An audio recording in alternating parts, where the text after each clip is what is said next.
Nach den ganzen bürokratischen und formellen Tätigkeiten, welche wir erledigen mussten, um endlich über die Grenze zu unserem neuen Gastland zu kommen und ein paar anderen ziemlich nervenaufreibenden bürokratischen Geschichten, welche mich bald haben verzweifeln lassen, hatten wir uns zuletzt nun endlich für ein Land entschieden und sind über die Grenze nach Guatemala gefahren. Belize war für uns also vorerst aus dem Rennen. Der Grenzübertritt verlief soweit reibungslos. Nur die örtlichen Gegebenheiten und die Abwicklung der Förmlichkeiten ließen uns ein wenig schmunzeln. Hier ist das Loch, hier müssen wir jetzt den Import bezahlen. Witzig. Gracias. Die Immigration ist hier einfach mal in einem LKW.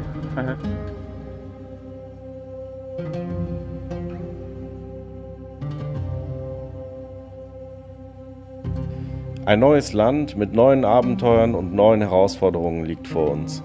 Und glaubt mir, wenn ich euch sage, dass dieses Land wirklich einige Abenteuer und Herausforderungen für uns zu bieten hatte. Ich habe keinen Bock mehr auf so einen Scheiß, der ist so unnötig einfach, so unnötig.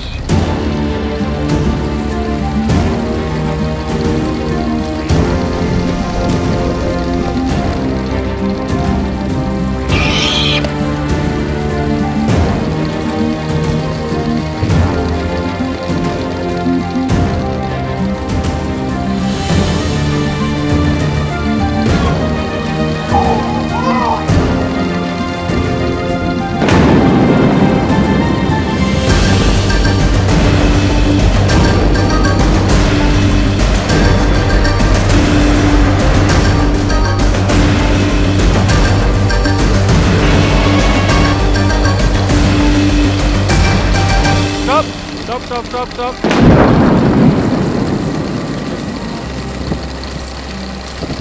Jetzt haben wir genug Scheiße. Jetzt haben wir echt genug Scheiße. Jetzt kann es wieder bergauf gehen. Bevor der Spaß Guatemala jedoch losgehen konnte, mussten wir erstmal, wie eigentlich fast nach jedem Grenzübertritt, ein paar notwendige Dinge erledigen. Eine Kfz-Versicherung hatten wir gestern bereits abgeschlossen. Das geht hier leider nicht online oder direkt an der Grenze. Wir mussten also unversichert erstmal ca. 120 Kilometer bis in die nächste Stadt fahren, um dort ein Versicherungsbüro aufzusuchen. Die weitere Abwicklung verlief eigentlich unspektakulär einfach. Das nächste, was da meist so ansteht, sind erstmal neue SIM-Karten für unsere Handys. Also ich weiß ja nicht, wie ihr das macht, aber wir machen es in der Regel so, dass wir uns in jedem Land einfach neue SIM-Karten holen. Schreibt gerne mal in die Kommentare, was ihr so für Lösungen gefunden habt, um unterwegs immer Internet zu haben. Hier jedenfalls hatten wir nach 2-minütiger Recherche herausfinden können, dass es nur die Wahl zwischen 2 Anbietern gibt. Keiner konnte uns so wirklich sagen, welcher besser sei, also haben wir uns kurzerhand einfach für beide Anbieter entschieden. Den einen für Steffis Handy und den anderen für mein Handy. Am Ende mussten wir feststellen, dass der Anbieter Claro im Vergleich zu Tigo für uns auf jeden Fall die günstigere und bessere Wahl war. Also ich sage ja nur falls irgendeiner von euch mal vor der Entscheidung stehen sollte, nehmt einfach gleich Claro, es erspart euch ein paar Nerven mit dem etwas weniger guten Service bei Tigo. Ein klein bisschen tricky ist nur noch, dass man eigentlich einen in Guatemala gemeldeten Personalausweis braucht, um die SIM-Karte zu aktivieren. Naja, hier wird halt mal eben der Ausweis der Cousine hergehalten und fertig ist, läuft. Wir sind übrigens in El Ceibo über die Grenze gefahren, was ihr eventuell im letzten Video auch schon gesehen hattet. Und von dort aus ging es dann weiter bis nach Flores, wo wir die erste Nacht auf einem Parkplatz am See Petén standen, um von dort aus erstmal all die Dinge zu erledigen, wovon ich euch gerade erzählt habe.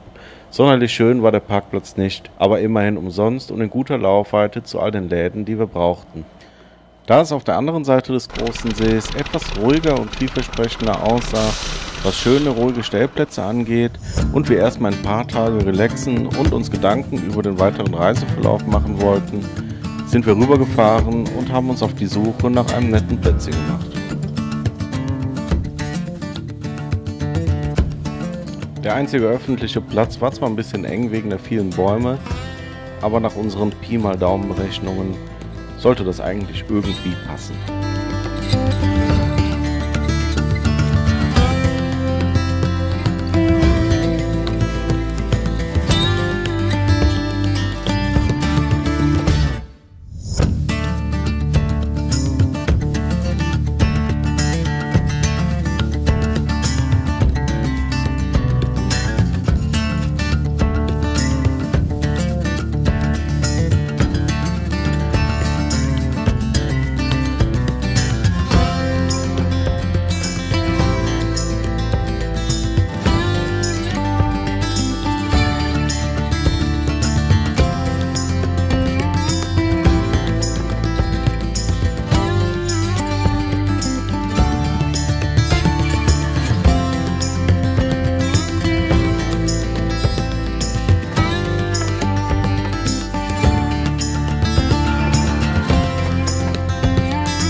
So, hallo und herzlich willkommen hier auf Dino Adventure.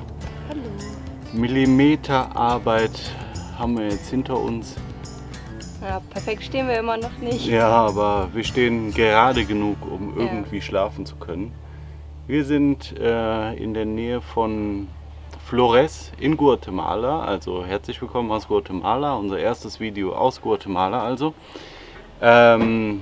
Der Ort hier heißt El Remate und nördlich von hier ist alles nur noch Urwald mit ein paar Maya-Städten, die wir uns angucken gehen möchten.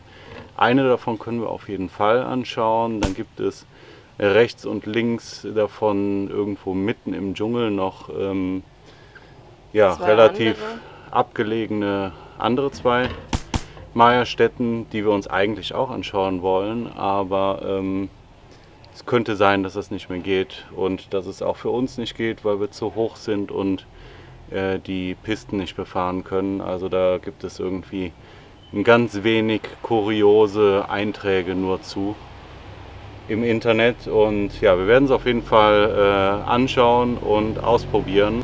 Vorher müssen wir uns nur noch eine Erlaubnis holen in, wie nennt man das, so ein Visitor Center, so eine Ranger-Station, die hier im Ort ist und den Parkeintritt quasi bezahlen und dann können wir reinfahren.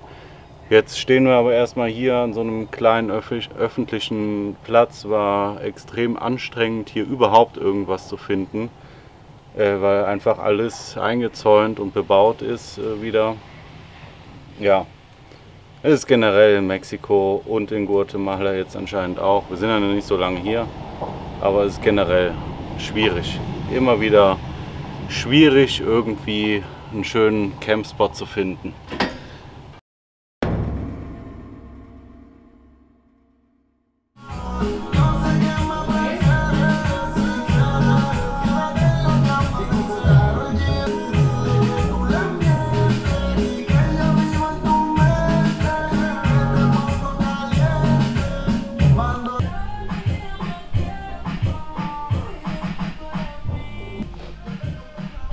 Ja, wir dachten, wir fahren mal in die Natur, vielleicht sehen wir ja auch mal einen Affen oder so.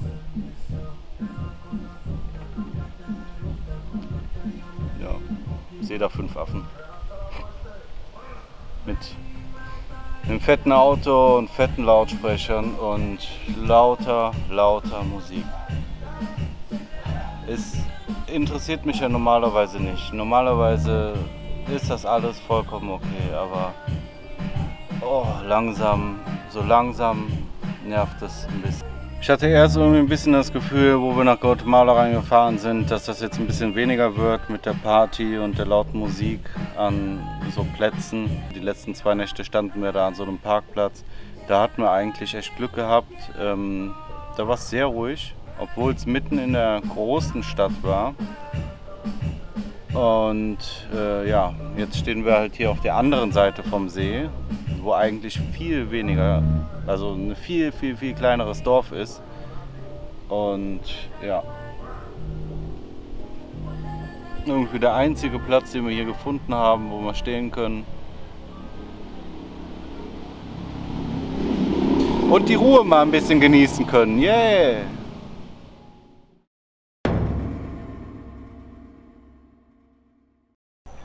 So, wir mussten jetzt von diesem eigentlich wunderschönen Platz verschwinden. Was heißt wir mussten? Die Musik, dieses Gekrache, dieses Rumgeboller, das hat einen einfach nur noch mürbe gemacht. Und ja, jetzt haben wir hier gar nicht so viel weiter, 10 Kilometer weiter, einen ganz schönen, ganz netten Platz gefunden. Wir haben hier das Restaurant, da oben ist ein Restaurant, denen gehört die Wiese hier direkt am See und der Steg da mit der kleinen Palapa. Die haben einfach gefragt, ob wir uns hier hinstellen dürfen. Haben wir jetzt 50 Quetzal bezahlt, was sind 6 Euro, etwas über 6 Euro ungefähr. Und ja, hier ist es wenigstens ruhig, angenehm, schön. Wir stehen direkt am See und wir springen jetzt auch mal rein. Ja, morgen geht es dann in den Nationalpark und da haben wir hoffentlich ein bisschen mehr Natur, oder was? Erstmal Prost. Ja. Ich dachte mir, vielleicht fahren wir doch erst Montag hin, weil morgen ist Sonntag. Vielleicht sollten wir den Tag lieber skippen. Da hast du vielleicht recht, vielleicht bleiben wir dann noch eine Nacht hier stehen, ja. Cheers! Prost.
Schön, dass wir uns doch dagegen entschieden hatten, den Sonntag noch hoch zu den Ausgrabungen zu fahren. Wie es der Zufall so wollte, kam nämlich noch eine weitere sehr herzliche Oberländer Familie an diesem Platz vorbei und der gestrige, leicht gestresste Tag war auch schon wieder vergessen.